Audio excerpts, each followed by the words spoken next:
तो कल गुरुदेव भगवान ने हमें समझाया था कि जब आप परमात्मा की भक्ति पे दृढ़ हो जाओगे, मर्यादाओं का विशेष तौर पर ध्यान रखोगे, तो परमात्मा फिर उस आत्मा के ऊपर अपना एक विशेष आशीर्वाद, एक विशेष मेहर भेजना शुरू कर देते हैं। और गुरुदेव ने कहा कि जब ये भगवान यानी जब आपका गुरु, आपका सतगुरु आपको अपना मान लेगा, उस दिन समझो आप जीवित ही मुक्त हो गए, जीवित ही मुक्त। क्योंकि सतगुरु अंतर्यामी है और सतगुरु केवल उसी भगत को अपना मानेगा जिस भगत में सतगुरु देख लेगा कि ये आत्मा पूरी तरह से सतलोक जाने के लिए तैयार हो चुकी है। अब ये आत्मा इस काल के षड्यंत्र में किसी भी प्रकार से इस ज्ञान को आधार बनाकर नहीं फंसने वाली है।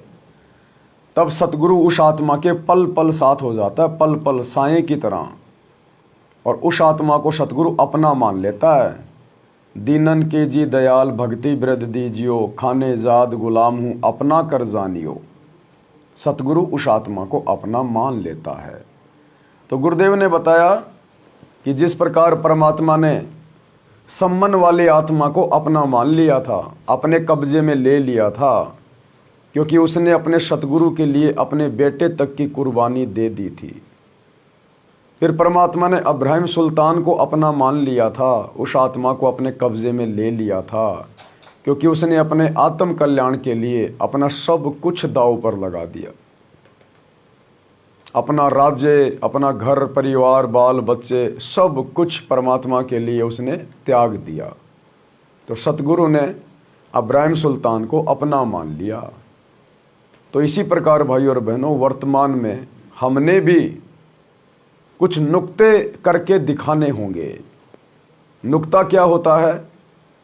कुछ ऐसी विशेष परिस्थिति जिस परिस्थिति के कारण परमात्मा भगत की परीक्षा लेता है, परमात्मा अपने भगत को चेक करता है। विशेष परिस्थितियां गुरु पैदा कर देता है भगत के सामने, उसके ज्ञान की परीक्षा लेने के लिए, उसके विवेक की परीक्षा लेने के लिए, उसके धैर्य की परीक्षा लेने के लिए।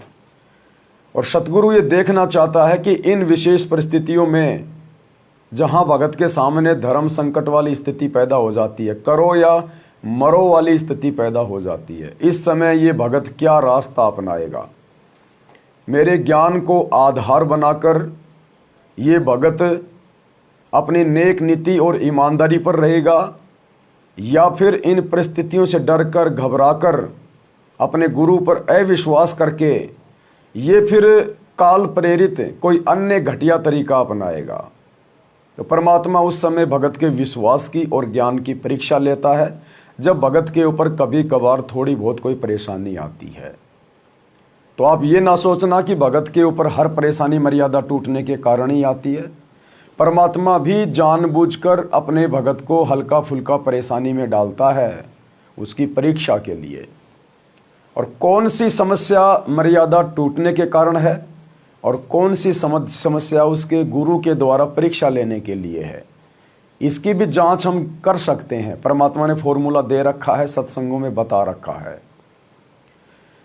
यदि आपके ऊपर भक्ति करते करते भी इस प्रकार के संकट आ रहे हैं, जो संकट आपकी भक्ति में ही बाधा उत्पन्न कर रहे हैं, जो आपके अंदर ऐसी ऐसी कुप्रेरणा कर रहे हैं कि आप भक्ति से दूर हो जाएं, आपकी भक्ति में बाधा उत्पन्न हो रही है, तो इस प्रकार के संकट यदि आ रहे हैं तो समझो आपकी मर्यादा खंडित है। और यदि संकट आ भी रहे हैं और आपका विश्वास परमात्मा में ज्यों का त्यों है, बल्कि और कहीं दृढ़ हो रहा है, आपके अंदर और ज़्यादा हिम्मत उत्पन्न हो रही है, परेशानियां आते आते आप अपने गुरु में और भक्ति में चाहकर भी दोष पैदा नहीं कर पा रहे, तो इसका मतलब वो परिस्थितियां, वो हल्के पुल्के संकट आपका गुरुदेव आपको जानबूझ के दे रहा है। क्योंकि जब परमात्मा भगत पे कोई संकट डालता है हल्का फुल्का, तो परमात्मा फिर कुम्हार की भूमिका निभाता है।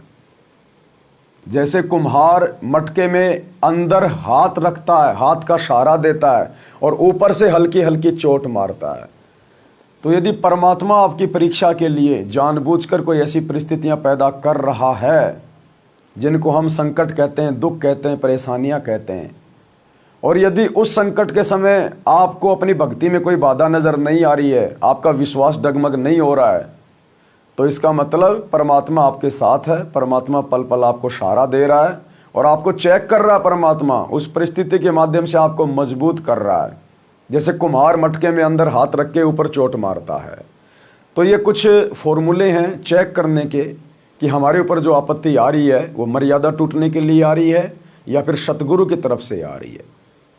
तो परमात्मा ने जब सेव, सम्मान और नेकी की परीक्षा ली तो ऐसी परिस्थितियां पैदा कर दी कि उनको मांगने से भी आटा नहीं मिला, उनको अपने इकलौते बेटे की गर्दन काटनी पड़ गई।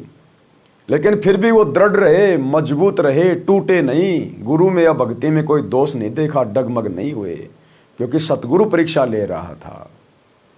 तो भाई और बहनों, हमने इस प्रकार से परमेश्वर के ज्ञान को आधार बनाकर छोटी मोटी परिस्थितियों में, छोटे मोटे संकटों में अपने आप को धैर्यवान बनाए रखना है, अपने आप को ज्ञानवान बनाए रखना है। हम समर्थ की शरण में हैं, समर्थ हमारा साथी है। अब हमारा कोई बाड़ भी बाका नहीं कर सकता यदि हम मर्यादा में रहकर भक्ति पथ पर आगे बढ़ते रहेंगे तो।